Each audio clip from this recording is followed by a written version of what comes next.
ونصلي ونسلم على رسوله الكريم اما بعد فاعوذ بالله من الشيطان الرجيم بسم الله الرحمن الرحيم الذين آتيناهم الكتاب من قبله هم به يؤمنون، جن کو ہم نے عطا فرمائی کتاب نزول قرآن سے پہلے وہ اس پر ایمان لائے ہیں۔ حضرت جعفر رضی اللہ تعالی عنہ آپ جب حبشہ میں پہنچے اور نجاشی کے دربار میں اسلام کی حقانیت اور نبی اکرم صلی اللہ علیہ وسلم کی صداقت پر آپ نے اس نجاشی بادشاہ کے دربار میں تقریر کی اور سورہ مریم کی آیات پڑھ کر سنائیں، تو اس وقت نجاشی بادشاہ اور اس کے درباری قرآن حکیم سننے سے اتنے متاثر ہوئے، اللہ اکبر، کہ ان کی آنکھوں سے آنسو بہنے لگے۔ نجاشی نے پھر تحقیق حال کے لیے 12 آدمیوں کا ایک وفد مکہ مکرمہ میں بھیجا نبی پاک صلی اللہ علیہ وسلم سے بالمشافہ گفتگو کرنے کے لیے اور اسلام کے بارے میں مزید معلومات کے لیے۔ جب یہ وفد نبی اکرم صلی اللہ علیہ وسلم کے بارگاہ میں حاضر ہوا، ابو جہل اور جو اس کے حواری تھے، یعنی اس کے دوست یار جو اس کے طریقے پر چلنے والے، وہ بھی ایک تماشا بین کی صورت میں وہ دیکھنے آئے تھے کہ یہ وفد جب بات کرتے ہیں تو ہم ان کی بات تو سنیں، لیکن کیونکہ مفسرین فرماتے ہیں ان لوگوں کی فطرتیں سلیم تھیں اور ان کے دل کے آئینے تھے صاف۔ اسی مجلس میں یہ 12 لوگ جن کو نجاشی بادشاہ نے بھیجا تھا اسلام کی حقانیت کے لیے، جب انہوں نے حضور سے گفتگو کی تو وہ فوراً مشرف با اسلام ہو گئے اور اسلام کے بارے میں معلومات لے کر جب یہ جانے لگے تو ابو جہل اور اس کے حواری بھی وہاں سے اٹھے اور اسی وفد کے پیچھے چلنا شروع کر دیا، اور اس وفد کے پیچھے انہوں نے آوازیں کسنا شروع کر دی کہ دوسرے ملک کے تم باشندے ہو اور تم بطور مہمان آئے۔ اور ابو جہل نے میزبانی، اس وقت وہ سارے مہمان کی جو میزبانی تھی اس کو بھی پس پش ڈالتے ہوئے مفسرین فرماتے ہیں کہ اس نے اس وفد کو اس آواز کے ساتھ کسنا شروع کیا کہ خدا تمہارے وفد کو نامرد اور ذلیل کرے، تم نے آنے واحد میں ان کی تصدیق کر دی، یعنی ہم تو ان کی تصدیق ہی نہیں کرتے۔ ابو جہل اپنے بارے میں بتانے، تم ابھی آئے ان کی مجلس میں بیٹھے ہو، تم نے آنے واحد میں ان کی تصدیق کر دی، ہم نے آج تک ایسے احمق اور نادان وفد کبھی نہیں دیکھے۔ اور اس طرح وہ کہنے لگے، اللہ اکبر، اتنے ناشائستہ الفاظ کے باوجود بھی یہ نیک فطرت جماعت انہوں نے آگے سے تلخ کلامی نہیں کی۔ جیسے میں نے ابھی آپ کے سامنے عرض کیا کہ ان کے دل کے جو آئینے تھے وہ صاف شفاف تھے، تو ان کی زبان بھی صاف تھی۔ اللہ اکبر۔ قرآن کہتا ہے کہ انہوں نے صرف کیا کہا، انہوں نے صرف اتنا کہا کہ تم سلامت رہو، اور آگے اللہ تعالیٰ اسی آیات کو بیان کرتا ہے، ارشاد فرمایا کہ وَإِذَا يُتْلَىٰ عَلَيْهِمْ قَالُوا آمَنَّا بِهِ إِنَّهُ الْحَقُّ مِن رَّبِّنَا إِنَّا كُنَّا مِن قَبْلِهِ مُسْلِمِينَ۔ اور جب ان پر یہ قرآن پڑھا جاتا ہے تو کہتے ہیں ہم اس پر ایمان لائے، بے شک یہی ہمارے رب کے پاس سے حق ہے، ہم اس قرآن سے پہلے ہی فرما بردار ہو چکے تھے۔ اور اللہ تعالیٰ نے ان کا یہ وصف بیان کیا کہ ایک تو وہ جاہلوں کی باتوں کا جواب اس انداز سے دیتے ہیں، ان جاہلوں کو یہ کہتے ہیں کہ تمہارے لیے تمہارے اعمال، ہمارے لیے ہمارے اعمال، ہمیں تم سے الجھنے کی ضرورت نہیں۔ اور پھر اللہ تعالیٰ نے ان کے بارے میں یہ قرآن میں بیان کیا کہ ان کا وصف یہ ہے کہ جب ان کے سامنے قرآن پڑھا جاتا ہے تو یہ کہتے ہیں کہ ہم اس پر ایمان لائے، بے شک یہی ہمارے رب کے پاس سے حق ہے، اور ہم اس قرآن کے نازل ہونے سے پہلے ہی فرما بردار ہو چکے تھے، اور ہم حبیب خدا محمد مصطفیٰ صلی اللہ علیہ وسلم کے برحق نبی ہونے پر ایمان رکھتے تھے، کیونکہ توریت اور انجیل میں ان کا ذکر موجود ہے۔ اللہ تعالیٰ ان کے وصف کو مزید بیان کرتا ہے، فرمایا اولئک یؤتون اجرهم مرتين بما صبروا ويدرؤون بالحسنة السيئة ومما رزقناهم ينفقون۔ ان کو ان کا اجر دگنا کر دیا جائے گا، کیونکہ انہوں نے صبر کیا اور یہ برائی کو بھلائی سے دور کرتے ہیں اور ہمارے دیے ہوئے رزق میں سے کچھ ہماری راہ میں خرچ کرتے ہیں۔ اللہ تعالیٰ نے ان کی یہ بھی تعریف بیان کی کہ ان کے لیے دگنا اجر۔ کس وجہ سے دگنا اجر؟ تو فرمایا دگنا اجر، ڈبل اجر اس وجہ سے کہ یہ پہلی کتابوں پر بھی ایمان لائے اور قرآن پاک پر بھی ایمان لائے۔ فرمایا یہ ان کے صبر کا بدلہ ہے جو انہوں نے اپنے دین پر اور مشرکین کی طرف سے پہنچنے والی تکلیفوں پر کیا۔ دگنا اجر پانے والے حضرات کا بیان تو اس آیت میں ہوا، لیکن حدیث پاک ایسے بھی ہمیں ملتی ہے کہ جس میں میرے آقا علیہ الصلوۃ والسلام نے ایسے لوگوں کا بھی ذکر کیا کہ جن کو ڈبل اجر ملے گا۔ وہ کون سے لوگ ہیں وہ بھی سن لیجیے آپ۔ حدیث پاک میں آتا ہے کہ حضرت ابو موسیٰ اشعری رضی اللہ تعالیٰ عنہ روایت کرتے ہیں کہ نبی اکرم صلی اللہ علیہ وسلم نے ارشاد فرمایا 3 قسم کے لوگ ایسے ہیں کہ جنہیں ڈبل اجر ملے گا۔ نمبر 1، اہل کتاب کا وہ شخص کہ جو اپنے نبی پر بھی ایمان لایا اور نبی پاک صلی اللہ علیہ وسلم پر بھی، اسے ڈبل اجر ملے گا۔ نمبر 2، فرمایا وہ غلام کہ جس نے اللہ کا حق بھی ادا کیا اور جس کا غلام ہے اس کی غلامی میں بھی اس کا بھی حق ادا کیا، یعنی اپنے آقا کا بھی۔ نمبر 3، فرمایا وہ شخص کہ جس کے پاس باندی تھی وہ اس سے قربت بھی کرتا تھا، پھر اس باندی کو اس نے اچھا ادب بھی سکھایا، یعنی اچھی تعلیم دے کر آزاد کر کے پھر اسی باندی سے اس نے نکاح کیا، تو میرے آقا فرماتے ہیں اس کے لیے بھی ڈبل اجر ہے۔ اور انہی اہل کتاب کا ایک اور وصف اللہ نے یہ بیان کیا کہ وہ برائی کو بھلائی سے دور کرتے ہیں۔ اس سے مراد یہ ہے کہ وہ طاعت سے معصیت کو اور حلم سے تکلیف کو دور کرتے ہیں۔ اور حضرت عبداللہ بن عباس رضی اللہ عنہ فرماتے ہیں کہ یہ جو قرآن نے کہا نا کہ یہ برائی کو بھلائی سے دور کرتے ہیں، اس سے مراد یہ ہے کہ وہ اللہ کی وحدانیت کی گواہی دے کر وہ شرک کو اپنے آپ سے دور کرتے ہیں۔ اور اللہ تعالیٰ نے ان کا یہ بھی وصف بیان کیا کہ وہ ہماری راہ میں ہمارے دیے ہوئے رزق میں سے خرچ بھی کرتے ہیں۔ اور کل بھی میں آپ کے گزشتہ کل میں نے آپ کے سامنے عرض کیا تھا کہ جب یہ ایمان لائے تھے تو انہوں نے حضور کی بارگاہ میں کہا تھا ہمارے پاس مال بھی ہے، ہم جاتے ہیں اور اپنا مال لے کر آتے ہیں۔ یہ وہی لوگ ہیں جن کا ذکر اللہ نے کیا۔ اور آگے سنیے، اب وہی آیت دوبارہ آئی کہ ان کا جواب کیسے دیتے ہیں۔ یہ ہمارے لیے بھی بہت ہے کہ ہم بھی اس پر عمل کریں۔ آگے آیت میں فرمایا وَإِذَا سَمِعُوا اللَّغْوَ أَعْرَضُوا عَنْهُ وَقَالُوا لَنَا أَعْمَالُنَا وَلَكُمْ أَعْمَالُكُمْ سَلَامٌ عَلَيْكُمْ لَا نَبْتَغِي الْجَاهِلِينَ۔ اور جب بیہودہ بات سنتے ہیں تو اس سے منہ پھیر لیتے ہیں اور کہتے ہیں ہمارے لیے ہمارے اعمال ہیں اور تمہارے لیے تمہارے اعمال ہیں، بس تمہیں سلام، اور ہم جاہلوں کا ساتھ نہیں چاہتے۔ اس آیت کی 2 تفسیر کی۔ ایک تفسیر میں مفسرین کہتے ہیں کہ اس کی تفسیر یہ ہے کہ مکے کے مشرکین اہل کتاب میں سے ایمان لانے والوں کو ان کو گالیاں دے رہے تھے، جیسے ابھی میں نے آپ کے سامنے عرض کیا کہ ابو جہل نے، اور کہنے لگے تمہارا ستیہ ناس ہو کہ تم نے اپنا پرانا دین چھوڑ دیا۔ ان کے اس طرز عمل پر سامنے ریت نہیں کیا، بلکہ فرمایا یہ اتنے خوبصورت لوگ ہیں کہ انہوں نے اس گالی دینے والوں کے طرز عمل پر اہل کتاب نے یہ جواب دیا کہ ہمارے لیے ہمارے اعمال ہیں، ہم نے کلمہ پڑھا ہے، ہمارے لیے ہمارا عمل، تمہارے لیے تمہارے اعمال، بس تمہیں دور سے ہی سلام ہے اور ہم جاہلوں کے ساتھ دوستی نہیں کرنا چاہتے۔ دوسری تفسیر اس کی مفسرین نے یہ کی کہ مشرک لوگ مکے کے ایماندار لوگوں کو اپنا دین ترک کرنے اور اسلام قبول کرنے پر گالیاں دیتے اور برا کہتے اور اتنی بےہودہ گفتگو کرتے، تو وہ اس وقت یہ ان کی بےہودہ گفتگو کا یہی جواب دیتے کہ ہم تمہاری بےہودہ گفتگو اور گالیوں کے جواب میں نہ تمہیں گالیاں دیں گے، جیسے ہمارے یہاں بھی گالی کا جواب گالی کا جواب گالی نہیں ہوتا۔ گالی کا جواب جب گالی سے دیا جاتا ہے تو پھر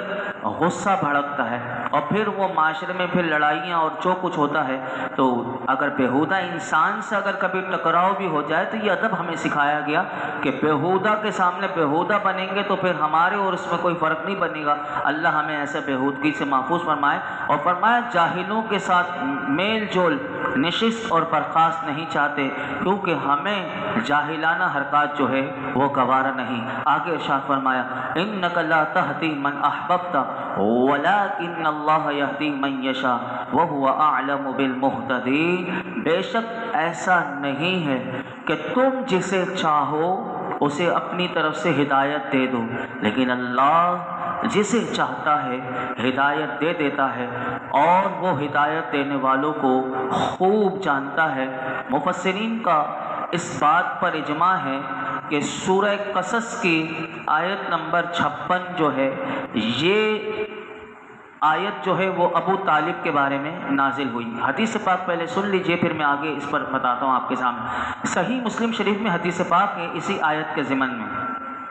حضرت ابو ہریرہ رضی اللہ تعالیٰ عنہ سے روایت ہے کہ اس آیت کا شان نزول یہ ہے کہ نبی کریم صلی اللہ علیہ وسلم نے اپنے چچا ابو طالب سے ان کی موت کے وقت حضور نے فرمایا، اے چچا لا الہ الا اللہ کہو، میں تمہارے لیے قیامت کے دن گواہ ہوں گا۔ تو ابو طالب جو تھے انہوں نے صاف انکار کر دیا اور کہا کہ اگر مجھے قریش کی طرف سے عیب لگائے جانے کا اندیشہ نہ ہوتا، یعنی قریش یہ نہ کہیں کہ موت کے وقت سختی سے گھبرا کر مسلمان ہو گیا، تو میں ضرور ایمان لا کر آپ کی آنکھوں کو ٹھنڈا کرتا۔ اس پر اللہ رب العالمین نے یہ آیت کریمہ نازل کی اور ارشاد فرمایا، اے محبوب آپ اپنے چچا کے ایمان نہ لانے کا غم نہ کریں، آپ نے اپنا تبلیغ فریضہ ادا کر چکے۔ ہدایت دینا اور دل میں نور، ایمان کا نور پیدا کر دینا، یہ آپ کا فعل نہیں بلکہ یہ اللہ کے اختیار میں ہے، اور اسے معلوم ہے کہ یہ دولت کس کو دے دے گا اور کسے اس سے محروم رکھے گا۔ ابو طالب کے ایمان پر معاشرے میں ہمارے یہاں اس پر بہت زور دیا جاتا ہے اور لوگ اس کو ثابت کرنے کی کوشش کرتے ہیں کہ ابو طالب جو تھے وہ مومن تھے۔ اب آپ سنیے، اعلیٰ حضرت سے یہ سوال ہوا کہ ابو طالب کے ایمان کے بارے میں اعلیٰ حضرت سے فتویٰ پوچھا گیا، آپ نے کیا جواب دیا؟ دیکھیے کتنے زبردست انداز میں آپ نے سمجھایا، سنیے بڑا غور سے سنیے گا۔ آپ نے اس کا جواب یہ ارشاد فرمایا کہ اس میں شک نہیں کہ ابو طالب جو حضور کے چچا تھے وہ تمام عمر، یعنی جب سے انہوں نے حضور کو سنبھالا تھا، عبد المطلب جو حضور کے دادا تھے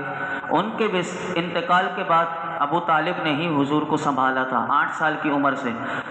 تو اعلیٰ حضرت کہتے ہیں کہ اس میں شک نہیں کہ ابو طالب تمام عمر حضور سید المرسلین، سید الاولین والآخرین، سید الابرار صلی اللہ تعالیٰ علیہ وسلم الی یوم القرار کی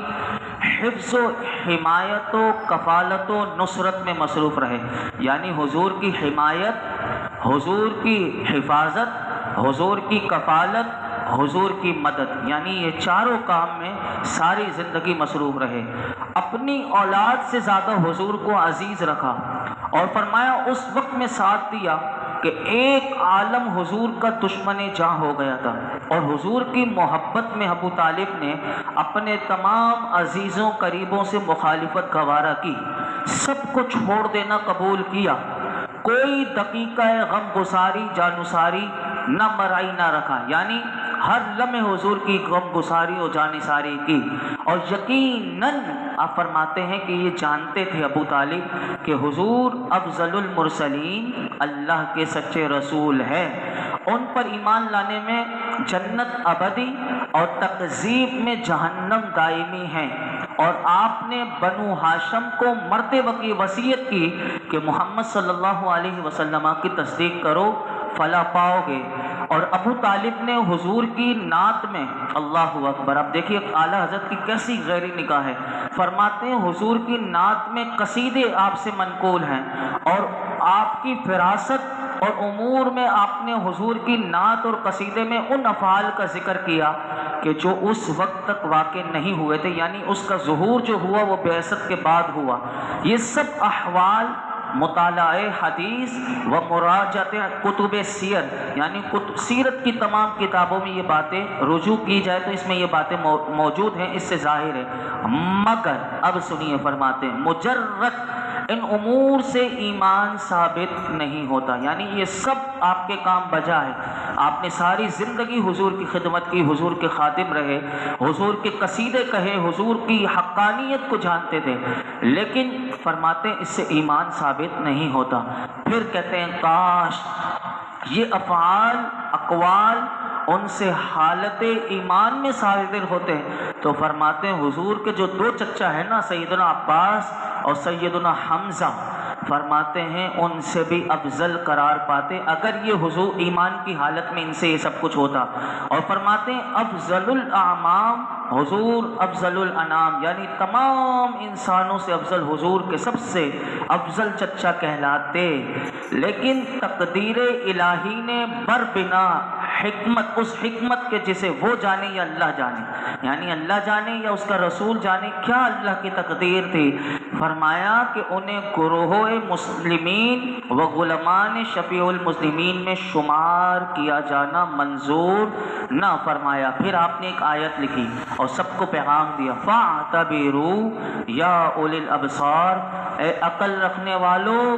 ان کے حالات زندگی سے عبرت حاصل کرو۔ صرف کیسی ہی معرفت کمال کی ہو لیکن ایمان نہیں ہے تو یہ معرفت کام کی نہیں۔ اور پھر آپ آخر میں ایک بات کہتے ہیں، آیات قرآنیہ، احادیث صحیحہ متوافرہ متضافرہ، یعنی بکثرت صحیح احادیث سے ابو طالب کا کفر پر مرنا اور دم واپسی ایمان لانے سے انکار کرنا اور عاقبت کار اصحاب نار سے ہونا ایسے روشن ثبوت سے ثابت ہے کہ جس سے کسی سنی کو تو وہ فرماتے مجال دم زدن نہیں۔ آپ نے کمال کر دیا، سنی اس بات سے انکار نہیں کر سکتا۔ یہ بات میں نے آپ کے سامنے رکھ کر بھی، اور یہ بات میں نے جمعرات کو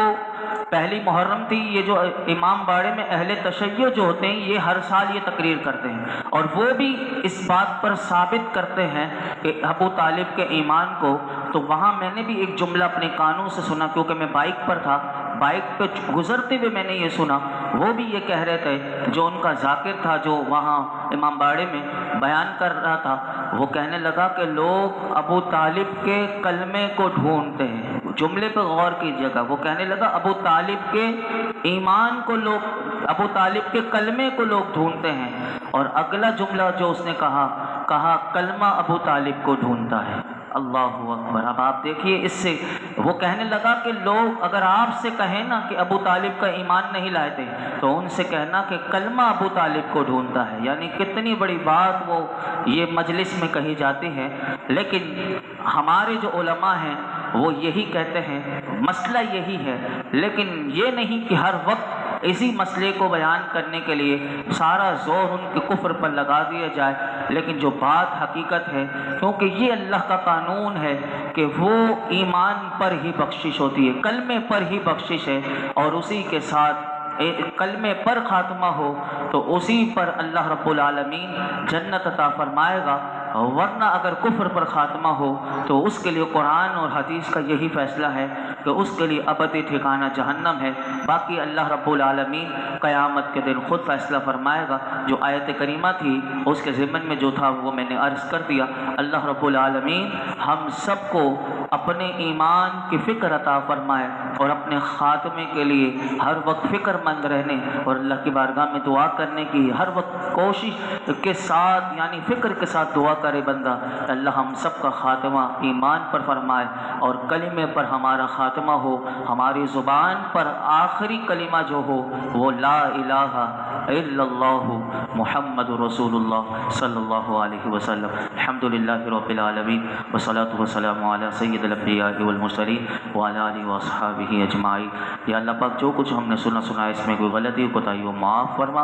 اپنی بارگاہ میں قبول فرما۔ اے اللہ تو ہم سے ہمیشہ کے لیے راضی ہو جا، یا اللہ ہر قسم کے گناہ سے بچنے کی توفیق عطا فرما۔ مولا کریم ہم سب کو ایمان کامل عطا فرما، موت کے وقت ہم سب کے ایمان کی حفاظت فرما، سلامتی ایمان کے ساتھ خاتمہ بالخیر نصیب فرما۔ یا رب العالمین حضور کا دیدار ہمیں مرتے دم نصیب فرما، ہمیں ہر قسم کے گناہ سے بچا لے، کثرت سے درود پاک پڑھنے اور حضور کا ہمیں سچا غلام بنا دے۔ اے اللہ حضور کی صحیح سچی غلامی ہمیں نصیب فرما، حضور کی سچی محبت عطا فرما، حضور کے دین کی سمجھ عطا فرما، اس دین پر عمل کرنا ہمارے لیے آسان کر دے، سختی کے ساتھ شریعت پر صحیح طور پر عمل کی توفیق عطا فرما۔ یا اللہ آج تک جتنی دعائیں کی ہیں آئندہ کرے گے سب دعاؤں کو قبول فرما۔ یہ جتنے حاضرین موجود ہیں اللہ سب کی جھولیوں کو بھر دے، سب کی مرادوں پر اپنی رحمت کی نظر فرما۔ وصلی اللہ تعالی علی خیر خلق محمد وعلی آلہ وصحبہ